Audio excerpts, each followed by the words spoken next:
So North Carolina just got some unfortunate news with Harrison Ingram deciding to declare for the NBA draft, and so he will be going into the draft, and that leaves North Carolina with a huge position to fill in their starting five, so I think it's time we talk about it. So Harrison Ingram transferred from Stanford after being there for a couple years and came to North Carolina this season. And he filled a really important role for this year's Tar Heels as he brought a toughness to this team and brought a chemistry to this team, type of locker room guy that just really made the whole team gel together. And it's a huge loss for North Carolina. You know, he was the perfect fit for exactly what this team needed, being able to play a little bit on the inside. He greatly improved his shooting percentage, unfortunately for us, and fortunately for him. It improved his draft stock so much that going to the NBA just seemed to be the right choice at this point for Harrison Ingram. So now that North Carolina lost a fairly good player, I think it's time that we take a look at these potential options for Harrison Ingram and just go over some pros and some cons to Harrison Ingram leaving. So I think it's kind of obvious to start with the cons in that Harrison Ingram is a great player and it leaves a huge void within the offense. So now North Carolina needs to look for a potential starting forward, somebody that could maybe play a little bit smaller than what we traditionally have at the four, or somebody that could start at the small four position. We also lost a locker room leader in this. So somebody that had a great impact on North Carolina's culture, and you could see even just in the games, his energy, hyping his teammates up. You know, how many times do we see him back somebody down, hit a shot over him, and just tell them they're too small to defend him? And just that kind of stuff got the team going. You know, it amped them up. It gave them, kind of filled some things that Caleb Love did in hyping the team up, but that's exactly what Harrison Ingram did. Leaves the wing a little bit thin. We do have Drake Powell coming in, but not really any other players that can play the three and really the four. And, you know, Jalen Withers is still there, but I'm not sure if he's exactly the type of guy that we want to be starting next season. He's more of a, six-man type of player if he continues to progress. And it does leave questions at the 3 and the 4 position because now we really don't know what is going to happen with that position or if we're going to get somebody that's going to be as good as Harrison. But I will say, conversely to that, some pros for this is in Harrison going pro, that does show that you can come from another school and be a solid player and go to North Carolina and greatly improve your draft stock. And after his first year, Harrison did test the draft waters and he ultimately decided to come back for another season at Stanford and then once again go for another season in college to North Carolina. And that does show that there is a difference between North Carolina and a lot of other programs and how it can improve your draft stock as a player with aspirations of getting to the NBA. So while we can be sad that he's leaving, we can also be happy that this is going to show other high quality prospects that North Carolina is in fact a place that you can go and should go to be able to reach your goal of getting to the NBA.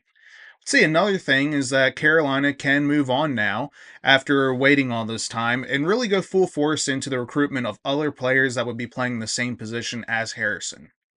And then lastly, this definitely creates an opportunity to add somebody that could possibly be even better than Harrison. And I know that you're going to sit there and think, well, Harrison was awesome. He did all these great things. How are we going to find somebody that's better than Harrison? And trust me, the players are out there. You know, it's a big loss for North Carolina, but just that what if question. What if North Carolina does find somebody that is in fact better than Harrison Ingram? It's definitely a very valid thing that could be true. And so I would say that those are just some positive things that we can focus on. Be happy for Harrison. Be happy that we had him for a year, that he helped North Carolina get back into the national spotlight, helped us get to the Sweet 16. And even though that was very short of the goal that we did have, we were able to get that ACC regular season championship trophy. And he played a very huge role in the first game in beating Duke. Definitely some great moments from Harrison, and I think it only helps North Carolina's program advance and give Harrison Ingram, a path to his dream of playing in the NBA. So there's some positive things that we can focus on. I read somebody else say this, and I just think it's true. You know, we can simultaneously be sad that he's leaving while also being happy that he came to North Carolina. We had the experience of seeing him play.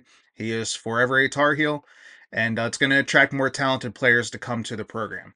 So now the big question is, who exactly is North Carolina going to target? Who should we look at to fill this position? And the obvious answer at this point is Adou Thiero. Adou Thiero is coming out of Kentucky, having played there the last couple of seasons. And he's been a pretty good player for the Wildcats. Not exactly the same role that Harrison Ingram played for Stanford. He wasn't necessarily one of their main go-to players, but there are some pretty cool commonalities between both Harrison Ingram and Adou Thiero. So just going over some stats. Thiero is 6'8", 220. He is a former guard. He can handle the ball. He also can finish at the rim pretty well. But he had a huge growth spurt. So when he was a couple inches shorter coming into college, now he's added an extra 20 to possibly even 30 pounds to his frame and another 2 to maybe 3 inches, depending on who you're getting your metrics from. He shoots 80% from the line, which is almost 20% higher than Harrison Ingram. He is really, really athletic, which Harrison Ingram had some athletic moments, but not necessarily known to be an athletic kind of player. So he is going to bring an athleticism that we did not have last year or hypothetically would. He's got a high motor, so that translates to him being a great defender. He can block shots. Um, so I would say that not everything translates to the stat sheets when it comes to Thiero. So if you're just looking at the box scores, it's not necessarily going to give you, that warm and fuzzy feeling that maybe you would have gotten from Harrison Ingram, seeing him be like a 10 point per game type of player at Stanford the last couple years. But I would say that his ceiling is higher than Harrison Ingram's. And something interesting here that I'd like to take a look at. So if we look at these percentages from his second season to his third season for Harrison Ingram, you can see that his 3-point percentage rate here is 3.19%. And at North Carolina, that jumped all the way almost up to 40% shooting from the 3-point line, 3.85%. 12 points a game. You can see that he scored just over 40% from the field, taking 10 shots a game. Now, if we compare that to Thiero, you can see that his 3-point percentage is actually 3.18, so almost perfectly identical to Harrison Ingram from the 3-point line. He did take like half the shots that Ingram took this year, so only 5 attempts a game, 7 points a game, but you can see his team rebounds at 5, still a fairly solid rebounder, just over a block a game. And I would say that the biggest thing with Thiero at this moment is that we need to just keep an eye on the potential. So, yes, we're all sad that Harrison Ingram is leaving North Carolina, but there's some good news coming, I believe, on the Adou Thiero front, and it's even possible that maybe come Wednesday or Thursday next week, North Carolina could have some great information, possibly even a commitment from this player. Appreciate you checking out the video, and this has been Chapel Through.